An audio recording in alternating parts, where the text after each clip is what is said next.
Hello बच्चों, क्या हाल चाल। आशा करता हूं आप सब बहुत ज्यादा अच्छे होंगे। तो एक बार फिर से हमारी और आपकी मुलाकात अपने एक बहुत बेहतरीन चैनल आरएसपी स्टडी पॉइंट पे दोबारा हो गई है। तो देखिए बच्चों, आज होने वाला है हम लोगों का लाइफ प्रोसेसेस चैप्टर का अंतिम लेक्चर, और ये है लेक्चर नंबर 18। ठीक भैया, तो अगर आप लोगों ने अभी तक पूरा चैप्टर नहीं देखा है तो आप लोगों को डिस्क्रिप्शन में लिंक दिया गया है, पूरा पढ़ लीजिए। एनसीईआरटी की अगर एक एक लाइन ना पढ़ाई गई हो और आप कमेंट करके बता दें 18 के 18 लेक्चर पूरा देख के, तो आपको चैलेंज देते हैं कि हम पढ़ाना छोड़ देंगे। ठीक भैया, तो चेक करके पूरा 18 लेक्चर एकदम ईमानदारी से एक एक मिनट देख के हमको आप कमेंट करके बताइए कि सर जी आप ये लाइन नहीं पढ़ाए हैं। अगर आप सिर्फ आर्टिफिशियल किडनी पढ़ने आए हैं तो आपका एक बार दोबारा स्वागत है। तो चलिए हम लोग आज का टॉपिक शुरू करते हैं। तो देखिए बच्चों, सबसे पहला टॉपिक आज हमारा होगा आर्टिफिशियल किडनी और दूसरा होगा हेमोडायलिसिस। अब देखिए ये कंडीशन है क्या। असल में कंडीशन तो थोड़ी सी गड़बड़ है। गड़बड़ क्या है, किडनी का काम होता है ब्लड को प्योरीफाई करना, लेकिन कभी कभी कुछ कंडीशन में किडनी खराब भी हो जाती है। तो but in case of kidney fail, कहते हैं भैया इनकी किडनी फेल हो गई, किडनी खराब हो गई। अगर किडनी खराब होगी तो ब्लड फिल्ट्रेशन हमारा हो पाएगा? नहीं हो पाएगा, गड़बड़ा जाएगा। तो क्या होगा, इसमें प्रॉब्लम आएगी कि जो हमारे ब्लड में दिक्कत होता है, जो हमारे ब्लड में वेस्ट मटेरियल होता है, उसको अभी तक किडनी साफ कर रही थी, जो कि मेनली था nitrogenous based, urea, uric acid, और क्या था इसमें, और था हेपेरिक एसिड, क्रिटिनाइन था, और भी बहुत सारे चीज थे जो बेस्ट फॉर्म में ब्लड में घूम रहे थे, उन सबको किडनी साफ कर रही थी। अब किडनी बेचारी खराब हो गई तो क्या होगा, ये सब हमारे बॉडी में बढ़ते चले जाएंगे, और अगर टाइम पे इनको साफ ना कराया जाए तो इंसान की डेथ भी हो सकती है। ये कंडीशन आ सकता है। ठीक, तो आप सब लोग अपने किडनी को एक बार धन्यवाद दे दीजिए, बहुत मदद आपको कर रहा है। ठीक भैया, वैसे ही जैसे अगर आरओ खराब हो जाए घर का और कहीं का पानी पीने लायक ना रहे तो पिएंगे तो बीमारी हो जाएगी, बहुत दिन पिएंगे निपट जाएगा। वही से किडनी है, आरओ का काम कर रहा है, समझ गए ना। अब देखिए तो क्या होगा, अगर ये खराब हो गया तो दिक्कतें आएंगी, और उस कंडीशन में आपको सामना करना पड़ेगा यूरेमिया नामक बीमारी का। ये क्या है, जब शरीर में यूरिया का लेवल बढ़ जाए, खून में यूरिया का लेवल बढ़ जाए, तब हो जाएगा यूरेमिया। तो इसके लिए साइंटिस्ट ने एक मशीन निकाला। जैसे शरीर के अंदर किडनी है, वैसे शरीर के बाहर एक मशीन लगा दी अस्पताल में ले जाके, जिसका नाम रख दिया गया हेमोडायलाइजर। क्या नाम रख दिया गया? हेमोडायलाइजर। किस प्रोसेस के लिए? हेमोडायलिसिस के लिए, मतलब कि हीमोडायलिसिस करवाने के लिए, प्रोसेस करवाने के लिए, जो किडनी खराब हो जाता है उस खून को साफ करवाने के लिए मशीन का जो हम उपयोग करते हैं, उस मशीन को कहते हैं हेमोडायलाइजर। समझ गए?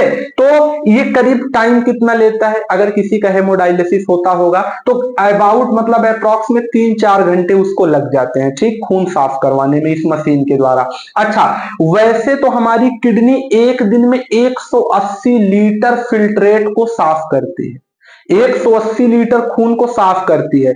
होता शरीर में 5 ही लीटर खून है, लेकिन उसको करीब 5 लीटर खून को इतना बार साफ करती है जब तक वो 180 लीटर ना साफ हो जाए एक दिन में।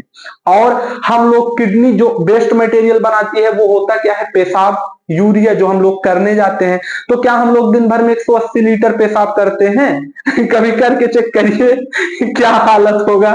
तो उसका जो पेशाब होता है, मतलब आदमी कितना पेशाब कर सकता है, एनसीईआरटी में लिखा है 1 लीटर, बहुत ज्यादा हो गया तो 2 लीटर, इससे ज्यादा हुआ तो कोई दिक्कत है। तो 180 लीटर खून को, इसमें से करीब 1 से 2 लीटर इतना कम गंदगी निकाल रहा है किडनी।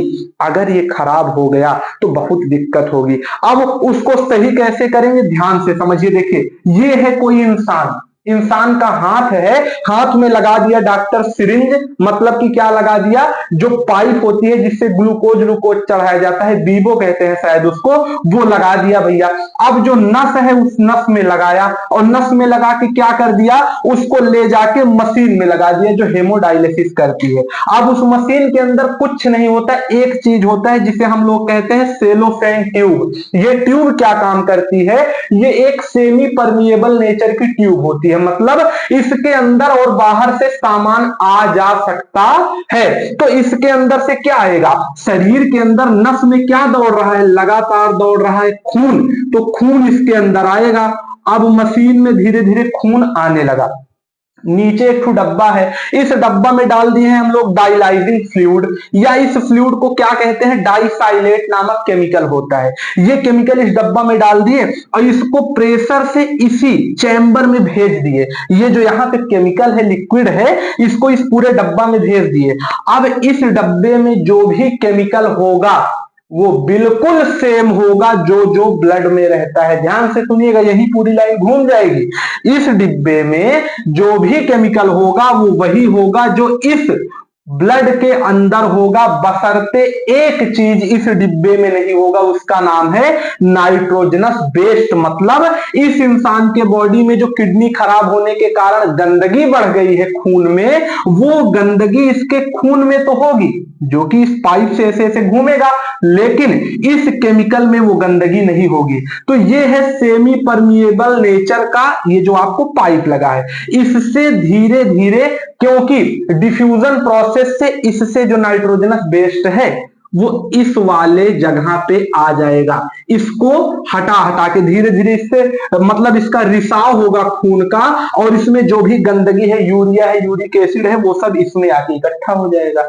और जो शुद्ध खून है वो ऐसे ऐसे ऐसे ऐसे घूम के इससे पूरा खून साफ होके और फिर से यहाँ पे एक ट्यूब लगा रहेगा, वो इंसान के आर्टरी से उसके बॉडी में चला जाएगा। क्या हुआ, कुछ समझ में आया? जो गंदगी है वो आया, यहाँ पे खून वाला जो प्रोडक्ट है वो खून इसके इस सेफलाइन ट्यूब में घूम रहा है, और यहाँ पे जो डाइलाइजिंग फ्लूइड है इसमें भी बिल्कुल जो भी ब्लड में है वो सभी कंपोनेंट है, बशर्ते कि नाइट्रोजनस बेस्ड इसमें नहीं है।